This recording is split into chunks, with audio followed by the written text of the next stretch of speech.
What's going on, everybody? It's Big T back with another episode of MW3 Zombies. I hope you're having a fantastic Sunday so far. We are 3 days away from the Season 2 update, in which we think there's going to be zero content for zombies at launch. But I don't know, man.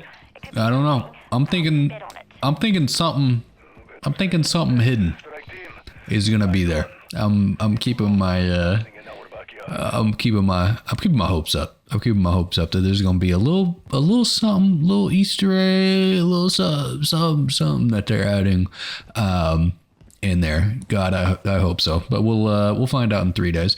I did just see what might be, I think, like the best piece of tech, honestly, that I have seen in a very, very long time. It's the Apple Vision Pro.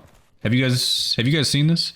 I had heard about it off and on, but I hadn't really watched any videos on it in depth. And so I watched the Casey Neistat video that he uploaded about the Apple Vision Pro, and dude, it's crazy to think I gotta not die. I really gotta focus on not dying, because the world is gonna get crazy. I know it's always been like this with technology, like every, generation. It's just, we've gone through some sort of technological revolution. Obviously there was the dark ages and shit, but for the most part, the last, 200, 300 years, we've just always been advancing. And this Apple Vision Pro shit, it really is a glimpse into the future. I think it looks sick, but I'm also looking at it as if it's not the first ever phone, because I've had the PlayStation VR headset. I used to play those games. I recorded some videos on the PlayStation VR headsets. You've had the Oculus, goggles and MetaQuest and all this, so it's not necessarily the first version of this product, but it is still super early. And obviously it looks ridiculous. He was walking around New York with it on, and obviously everybody's just staring at him because he looks fucking ridiculous. And it's big and bulky. I looked at the price. I was thinking about buying one, and then I saw the price. I was like, nah, I think I'm good. I'd rather have $4,000, honestly. And so I still wanted to watch it and just see, what all it did and what all it was capable of. And although there's still a lot of work to be done, it seems like it works best when you're just kind of sitting and you're in a still environment, and when you walk around it kind of loses the tracking. And if you're trying to wear it out in public, it's not there yet, but you can easily see where it's going. Give it another, understand that this is the worst version of that product that's ever going to exist, and so it's going to get to the point where, if they can figure out a way to get that tech inside a pair of sunglasses, it's going to be fucking crazy. Absolutely insane. I couldn't believe it. Have any of y'all bought it? I don't know if I would buy it. I just don't think I would use it enough, but I'm imagining a day where they can fit all that into a nice little pair of glasses, and it's just, it'll be everything you need. It really is going to be the future of computing. Everything, you're not going to wake up and try to figure out where your phone is, and sit down at your computer to check your emails, and it's just gonna be on your glass. It's gonna be in your world. It's a part of your world. It integrates with your world. You'll be able to FaceTime and take calls, and the FaceTime looks goofy as shit right now. But give it a little bit of time. And it's only gonna get better and better and better. And I'm here for it, bro. I don't think I'm gonna be. I'm not much of like an early adopter. I'll be honest with you. I hang on to the same like fucking cell phones and things for a long time. So probably not gonna be the guy running out and grabbing the first version of it, but you know, version 2, version 3 normally. I don't know, what do you call that? You have the early adopters and then the fuck, I know there's words for them. I'm in the middle somewhere. I typically don't wait, you know, until stuff is like fully matured, but close to it. But respect for all the people, you know, trying it and pushing it and driving innovation. It's cool to see. It is very cool to see. I should have bought Apple stock a long time ago, but I didn't do it. I did not do it. I probably still should. This entire AI, augmented reality, like that's just a whole new can of worms that companies are going to be going after for a long time. Dude, I don't think I can survive here. I spawned into this game and I don't have much good stuff. I think I need to stick to level 1. I don't have golden armor plates. I don't have an ether blade. I don't even have a... Wait. Oh. I didn't spawn in with a tool. Oh, shit. I got a common gun. Yeah, I didn't even realize that. Okay. Let's just run. But I do have a dog. I have a pet dog, just in case I die, I guess. Damn, this dog is on my ass. Could we just get out of here like this? Okay. Just get over that bridge. Here it is. Okay. Back to zone 2. This is more like it. Damn, I really did forget to... Yeah, I did forget to do that. Is there a cargo mission I could do? There's one up here. Yeah, I definitely should have invested a while back. I missed the Apple train. It's all good though. We got the chairman of the Federal Reserve doing a special on 60 Minutes tonight. Y'all gonna watch? I'm gonna watch. It's very interesting that he's doing that. Federal Reserve has been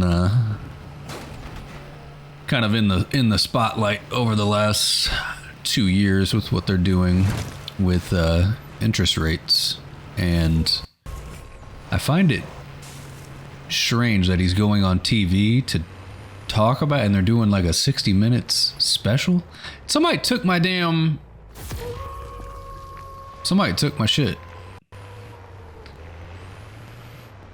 They absolutely took my shit. So I'm gonna watch and see what all he has to say. But it seems kind of ominous that he's doing that. If your job is to be the chairman of the Federal Reserve, you probably don't need to be a celebrity. Like, you don't need to be in the spotlight doing interviews. Like, just do your job. Just do your job. But we'll see what happens. I think he goes on at 6 Central, so an hour after the futures market opens. A lot of y'all in the comments of yesterday's video said you liked the stock talk, so I'll keep bringing the stock talk if y'all want to hear more about trading and investing. I do like talking about it, but I know not everybody's, you know, into it. But I guess that's anything. But a lot of people did say they wanted to learn a little bit more about it. I think the main thing is just really understanding the difference between trading and investing. Investing is something that I would recommend anyone learn about and get into and educate yourself on. And it's actually very simple. It's honestly as simple as buying an S&P 500 index fund. Like, Just literally, Warren Buffett's been talking about it for a long time. He's totally right. Like, if you don't have a strong urge to learn about markets and what makes them move and pay attention day in and day out, just buying a diversified basket of companies like the S&P 500 and never selling it and just dollar cost averaging into it is far and away the not only the safest but just the smartest way to invest. If you do that, you literally outperform like 90% of professional fund managers. Like, let that sink in. And you don't have to do anything. You just buy VOO or VTI, like any sort of low cost. Jack Bogle over at Vanguard made it very, very simple. Very, very simple for people to invest and do so in a low cost, I don't want to say low risk way, because if you're investing your money, you're at risk. That's just a fact. Even if it is in the S&P 500, a lot of people tend to think, you know, just because the American stock market has gone up over the last 100 years, that it's like some sort of guarantee that it's going to continue to go higher for the next 100 years at the same pace. You know what I mean? I think that's one of the I don't know, most overlooked kind of thing. People just assume that that's a reality, but you go and look at places like Japan or even China. China's stock market is like, you know, it hasn't gone anywhere for like 20 years now. It's not a guarantee that you get 11%, you know, every single year. It's just not the case. I do think that like the way our entire system is set up, our economic system, with all of the pensions and retirement savings and people, you know, just they have 401ks and it's just they're continually buyers of the market. I don't think it's even possible with all of that in place to have like another, you know, like Great Depression type, you know, like a period of 20 or 30 years where you just don't see returns in your investments. I just don't know if it's possible. I don't think, you know, like the Federal Reserve, I just don't think they would allow it to happen. Like, we have too many tools at our disposal and there's too much riding on the US stock market for them to allow it to fail. So it's not risk-free, but it's like, you know, if you're going to invest your money and put on some risk, there's not very many better options than, like I said, just betting on the U.S. stock market as a whole. Not picking individual stocks, but then that's like investing. Everybody should do that, in my opinion. Trading, though, trading is a whole nother animal. It's not something that I think everyone should get into. It's extremely hard. It's the hardest thing I've ever done. It was definitely harder than becoming a COD pro or whatever. Like, it's just a whole nother animal. And most people, they're just not going to have, like, a lot of things got to line up, like anything else, you know, to go correctly. Like, you got to have the right kind of temperament. You need access to capital. Like, you need a certain risk tolerance. You do need to be, you know, at a certain, I don't know, it's got to be the right type of person. You don't have to be that smart to do it. You have to be smart enough to learn how to, like, I don't know, open up a brokerage account and, you know, do some initial legwork and learning like terms and all of that. But it's just a tough game. But I'll still talk about trading as well, because if there's one, the closest analogy I could ever give people to trading is poker or some sort of card game, even like blackjack. But I think poker is the most closely associated game. But the thing with trade, it's a poker game, but there's no blinds. That's the best part about trading. It's a poker game in which you don't have to play. And that in and of itself is the most beautiful part of trading. When you sit down at a poker game, you have to play some of the cards that you are dealt, right? Because you got the ante that comes around in the big blinds, in the small blind, and so you got to play some cards. In trading, you don't have to trade. And you know, when I first got started, I thought that like professional traders and people that make a ton of money, you know, trading in the market and outperforming the market, I thought that they were like, they had somehow figured out a way. Like I could just ask them about a particular stock and they would just know if it's going to go up or down. It couldn't be further from the truth. Like 99% of the time, even, I mean, I know guys now who make multi-seven figures a year trading, and they couldn't tell you what, you know, Tesla is going to do on Monday or for the next 3 months, 4 months. Like they got no clue what that is. Trading is much more about, going back to the poker analogy, it's just sitting down at the table and waiting for the best hands. Like you wait until you have a great hand, and in the meantime you don't play. And it takes a while to learn what a good hand is, like an actual setup to trade. But the best traders in the world, the people that make money consistently, week over week, month over month, year over year. You know, obviously you can't make money all the time because even in cards, you know, you're not going to win just because you have pocket aces. I think before the flop, you have pocket aces. Your chances of winning is like, I don't know if there's any poker pros that watch, they'll know, but it's like 82% or something like that. It's somewhere around 80%. That's not a slam dunk.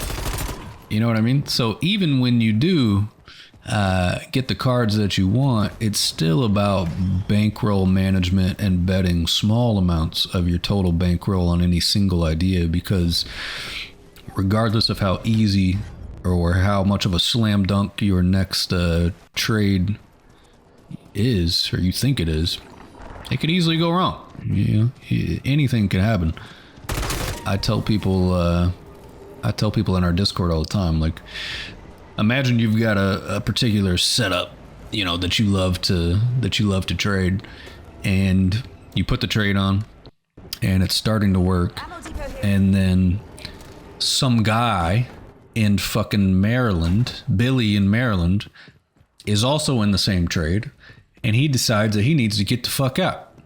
And Billy in Maryland trades enough size and enough shares to move the stock himself, and he blows out of the stock. And because he did that, he triggered, I don't know, fucking Joe in Indiana to do the same thing and blow, and it causes a cascade until you finally stop out of your trade, and what you thought was a great setup was ruined by external factors that were completely out of your control. That shit happens all the time. So there's never a slam dunk in trading, but all you can do, just like a poker game, is wait for cards that give you a higher probability of success, and then you just play the fucking hand, and you don't get mad at the cards if it doesn't, you know what I mean, if it doesn't work. Like, if I have pocket aces and, you know, the flop comes out king 8 and somebody's got a king, I lose, even though I had a better hand. And you know, once you understand that, then things start to become more clear. But that's all trading is. Just trying to give like a basic explanation of what it is traders do. They literally sit there waiting for the lowest hanging fruit every day. 99% of the time, I've got no clue what a stock is going to do. There are only very specific moments, specific types of stocks where I know that I have a higher probability of one thing happening than another. And my job is to just wait for that and only bet on that. I'm not actually good. I just wait for the easy shit and only trade that. And if I don't understand something, I just don't trade it. That's it. And even when I do trade the low-hanging fruit of the market every day, I don't bet a lot. I'm not trying to like double my account on a trade or, you know, make 50% on a trade. Like, you know, you bet half of 1% of your account on a trade, maybe 1% of your total bankroll. And, you know, you bat for singles, and every once in a while, a couple times a year maybe, or maybe once every couple of years, there comes situations when you're experienced that you've seen before that you know it's a big opportunity. And so all of those singles that you've been hitting for the last 6 months, 7 months, can actually pay for you to take more risk. So the next time you see pocket aces or whatever, you can bet more. You bet 5% of your account, 10% of it, like really push it, you know what I mean? But you never put yourself in a position to lose everything. You know, bet your entire bankroll. But I think that's a common, you know, misunderstanding of trading and traders and just what the game is. It's not figuring out what a stock is going to do. It's really not. It's about waiting for special situations, setups, good cards, and just only trading those. And that's it.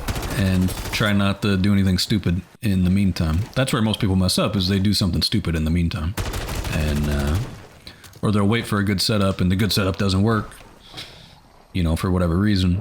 And so, you know, because their pocket aces didn't work, they get a 7 deuce next hand and they're like, fuck it, I'm going to play. And I'm going to bet, you know, 6 times as much because I'm mad and I need to make back the money that I lost. That's where, you know, personality and all that other shit comes into play. Because it's not a game where you can just be right. A lot of people just cannot deal with being wrong, but like, if that's you, I do not suggest you get into trading. Because being right or wrong has nothing to do with making money. Absolutely zero. I'm not gonna say nothing. It does have some. You can't be wrong every fucking time and make money, but it's way less important than I think most people realize. The best loser wins.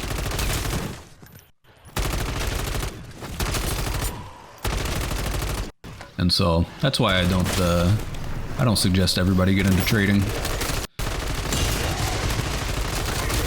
But if it's something that people are, you know, really interested in and they really want to learn kind of the ins and outs of the market, and they, you know, have the right temperament and personality, and they're actually interested enough in it to make a lot of mistakes and fail and come back and try again and, you know, that sort of stuff, then they can make it. But it's just it's a tough game. That's all I'm getting at. It's a very tough game.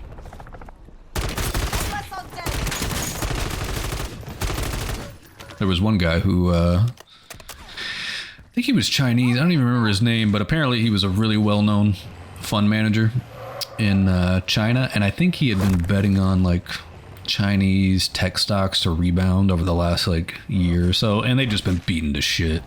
And the dude had been trading for like 30 years. I forget how much money he had under his control, but he was popular. And within like a 6-month span, he had lost like, I don't even know, 20-30%, returned all his money to his investors and quit.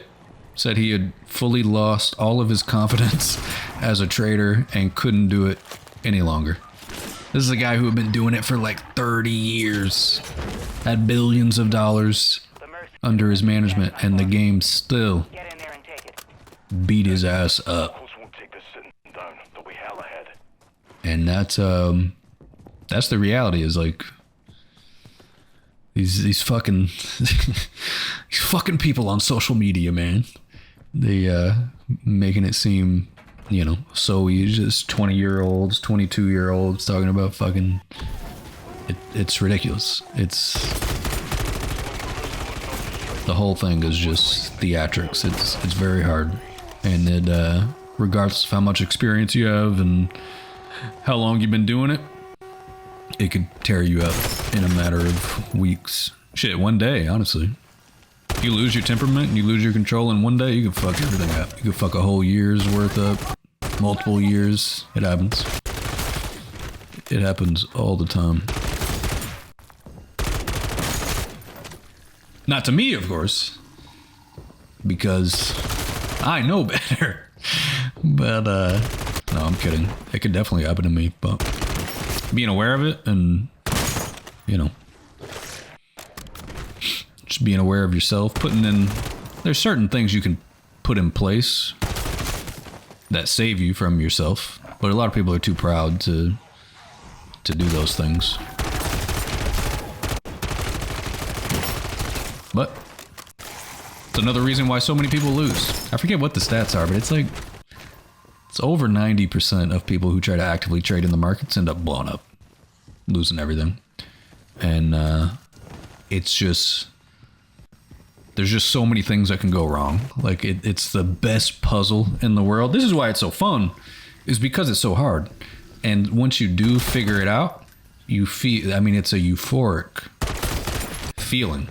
It's not quite what you thought it would be, because again, it's not the, you don't feel smart. Like you don't feel like, ooh, I know what a stock is gonna do. Like it's not that. It's waiting for the really easy shit. And like I said, just only trading that. You feel like a bully, if anything, because you're only picking on the weak, small, little stocks, and you're not actually that good. But it's a very interesting puzzle, and if any piece of the puzzle is wrong, or you don't have it down, then the whole thing falls apart. That's the crazy part, is like, if there's 12 pieces to this puzzle, you could have 11 of the pieces perfect, dialed in. You could be trading setups that have edge, you know, your bankroll management could be on point, you know, so you're only risking a small percentage of your account on each trade.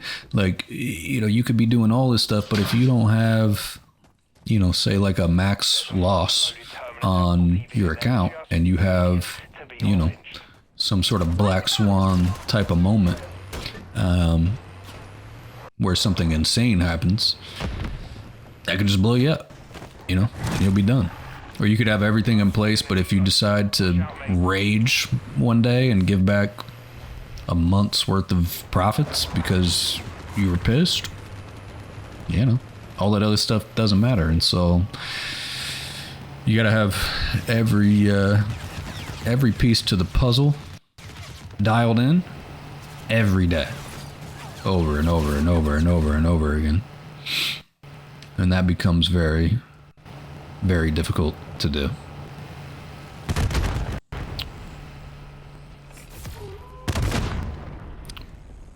But that 20-year-old on social media that's trading on his laptop by the pool, it looks cool. It does look cool. And it's not to say that you can't even do that. Like, I've traded on vacation before and like made money in the morning and then went to the beach. You could do it. It takes a long time to get there. And yeah, I traded on my wedding morning. Made like $900. Paid for the cake, I think. Did we have cake? I don't remember.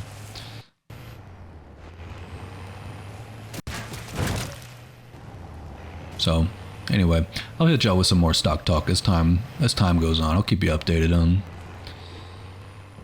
on how things are going, but just want people to have like a realistic expectation of, you know, what it takes, what it is, and you know, obviously if people hear all that and they're still interested and they think they have what it takes, then I'm happy to help. Kind of share some of my wisdom. I don't know everything, but I do know I've made a lot of mistakes. So I can help people, you know, avoid those pitfalls.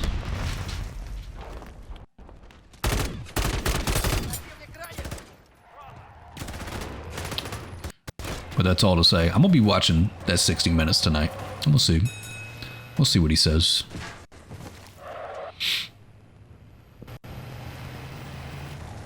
I don't want to stress you out, bro. But the Mercs have scrambled a bloody helicopter. I think they're talking about... I watched the preview of it, and the guy was asked... He told him that he's avoided a recession or something, and why don't they cut interest rates? But one of the things is, like, I don't think we're really out of the window yet. It's normally... You know, everybody was afraid in 2023 that the economy was going to go through a recession because they had went through the fastest interest rate hiking cycle ever, which is, you know, that's something to be worried about. But I'd also be worried about people spiking the football a little too early and saying that they avoided it, because I'm pretty sure we're still in the window of time where the effects of those interest rate hikes could still show up. So it would be quite poetic, honestly, if this 60 Minutes piece, you know, he goes on there and kind of declares victory over inflation and not causing a recession, and then in 3 to 5 months there's a massive recession and the fucking stock market tanks. Like, we'll look back on that 60 Minutes episode and be like, damn, that was the moment we should have sold everything. Maybe not, but we'll see. There's always certain signals. There was one guy, his name's Mike Wilson. He's was the chief market strategist, or like, yeah, chief market strategist or chief investment officer at Morgan Stanley. And he's been one of the most vocal strategists that have been bearish on the stock market for the last year or two. And obviously the stock market's just gone insane, just gone straight up since it bottomed in October of 22.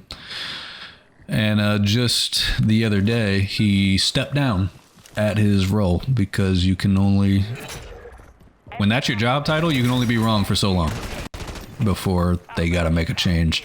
But a lot of times, stuff like that, it's anecdotal, but stuff like that is what you typically see near market tops. And 75 kills while aiming down. So I hope stuff like this doesn't come back and bite everybody in the ass. But like I said yesterday, if you're 20, 30 or something, you don't even worry about it. Like, you better pray the market crashes, stays down, allows you to buy more and more. That is the best possible thing that could, you know, possibly happen to you.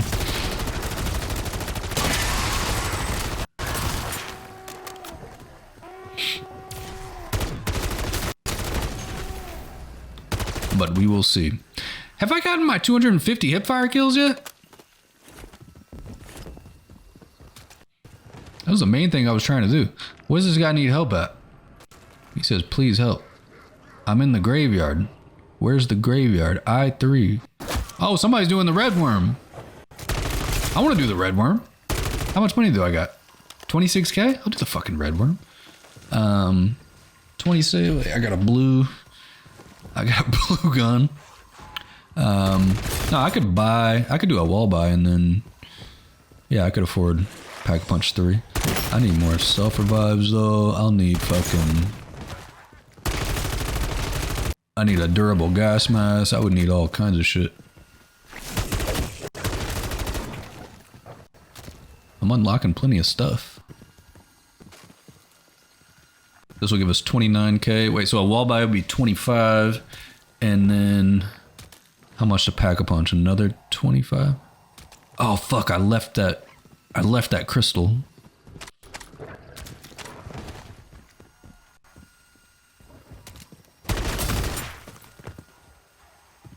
Kind of want to ask them if they're doing it.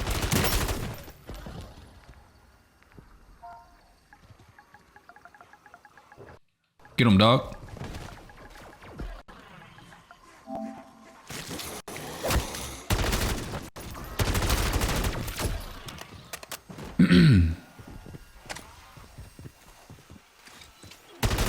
It's been so long since I've done the worm. Nice work. That's one less point of resupply for our Oh yeah, there we go. Okay. those keepers. So the Ethereum crystal is good for us. Let me grab JLTV marked. a car real quick. I got 10 minutes. Yeah, I'm thinking if I could get a legendary gun, pack a punch it twice. Shit, that's 30K right there, isn't it? I need, Deliver cargo contract here. yeah, I need more contracts. I need some more cash. Shit. Dobbs, Legacy Fortress for Redworm. what's going on with our satellite feed and trying to get it Okay. online. I'll do it. All right, I'm gonna get a little bit more cash, and then I think I'm gonna help him with the Redworm. Reporting sensor problems. So here we go. Okay, we actually do got a squad trying to do it. Okay, he's got the akimbo something. He's got a machine gun and a scorcher. Yeah, I'm not really kitted out for this, but I did buy I bought a wall buy, and it's pack punch level 2. So I'm not gonna be able to help too much, but maybe I could just distract the worm while they fight it. But okay, we got 2 minutes left until the worm spawn. Oh look, we got somebody else coming up too. Yeah, Heavy Jake, come on now. Is that 1, 2? Okay, so 1, 2, 3, 4. Oh damn, gang. 5. Okay, and then shit, maybe this fella too. We might have 6 people doing it. Let's go then. Yeah, boys. Let me see if I could. How do I request to join? Yeah. Can I join y'all? Gang. Is he trying to put the USBs in now? This might not be good.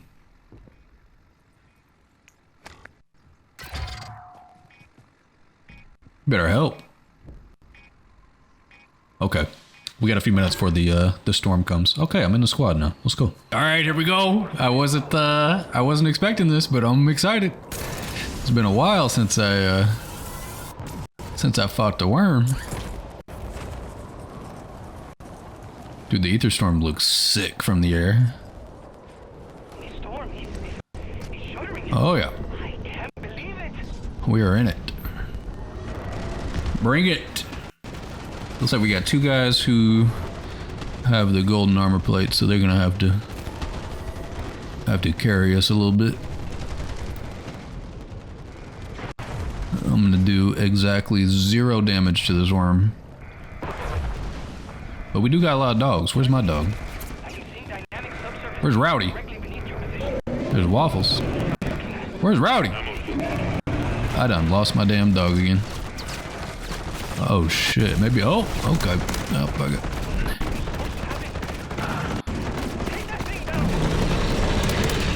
I really wish I could turn this on full auto.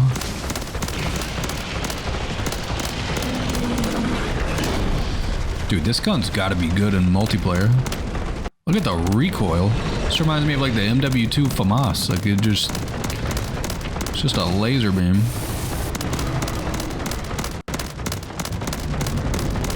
And it shoots quick.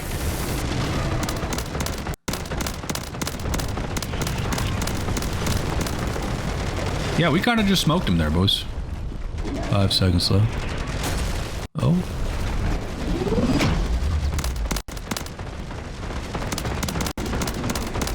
Damn. He went down inside the mouth? Oh boy.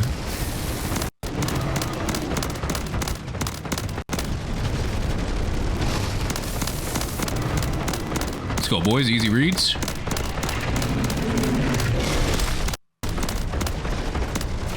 There's like no zombies.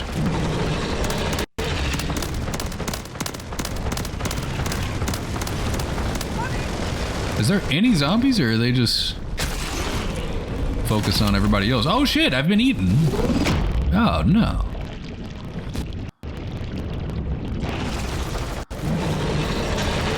Not today, Mr. Worm.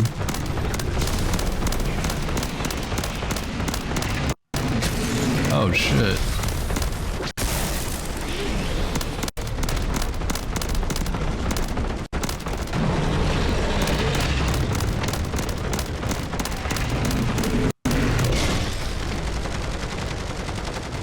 my ammo back up. Now, there's definitely just no zombies here. That's awesome.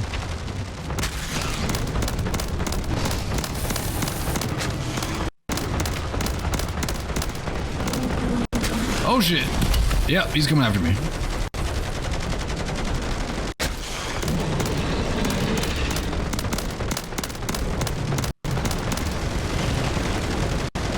Alright, one more, boys.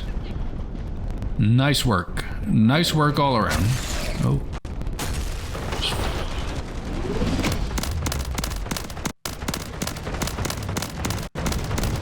Oh shit. Heavy Jake. Nope. Throw a Casimir at him. You're freaking dead, dude. Yeah, that worm is done. Let's go, boys. Just leveled up the DG while I'm at it. Damn. Now let me go take all the good stuff. Oh, I got a Scorcher case. Oh my god, I didn't stow it. Idiot. I just picked it up. Ah, dude. That would have been nice. Scorcher plans and a gas mask. Okay, I guess I could just drop that if anybody is looking for it. That's the last thing I was looking for. Oh look, Jerky Milk took it. He might have needed that. I might have just helped my man out. Did he just walk right through the... Wow, I did not know you could do that. Alright, well. Good game, everyone. GG's. Alright. That was fun. It's been a couple weeks probably since I fought the worm like that. That was pretty easy. So, all right, I think that's gonna do it for this episode of MW3 Zombies. I appreciate y'all tuning in. We got 3 days until the season 2 update. Not expecting much, obviously, judging by the patch notes and the blog that came out. But we'll see if we get anything at all. Maybe at least some quality of life changes, you know. But maybe we'll hear more over the next 24 or 48 hours or so. But thank you all so much for tuning in. I will catch you right back here next time. If you did enjoy the video, be sure to leave a like. If you didn't, just refresh it and give it one more chance. And as always, guys, I don't really have